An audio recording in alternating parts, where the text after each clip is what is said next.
28 वर्षीय महिला dentist doctor Pratyusha यांनी आत्महत्या केल्याची धक्कादायक घटना समोर आली आहे।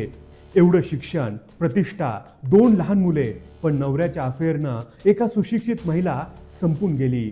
डॉक्टर प्रत्युषा यांचा विवाह 2017 साली हृदयरोग तज्ञ डॉक्टर सृजन यांच्याशी झाला। लग्नात प्रत्युषाच्या कुटुंबियांनी 30 लाख रुपये, 30 तोळे सोनं आणि एक अलिशान कार दिली होती। हे दाम्पत्य हसन पार्टी येथे राहत होतं। त्यांना 2 लहान मुलेही आहेत। काही महिन्यांपूर्वी डॉक्टर सृजन यांची ओळख सोशल मीडिया इन्फ्लुएन्सर श्रुती उर्फ बुट्टा बोमा हिच्याशी झाली। डॉक्टरांच्या इंस्टाग्राम रील्स मधून सुरुवात झालेली ही ओळख पुढे अफेअरमध्ये बदलली, अशी माहिती समोर आली आहे। जेव्हा डॉक्टर प्रत्युषा यांना नवऱ्याच्या अफेअरबद्दल समजलं, तेव्हा त्यांनी कुटुंबियांसमोर पतीला जाब विचारला। मात्र त्याच्या वागणुकीत कोणताही बदल झाला नाही। उलट प्रत्युषा यांना मारहाण केली जाऊ लागली। सासरच्या मंडळीकडूनही तिला मानसिक त्रास दिला जात होता, असा आरोप तिच्या कुटुंबियांनी केला आहे।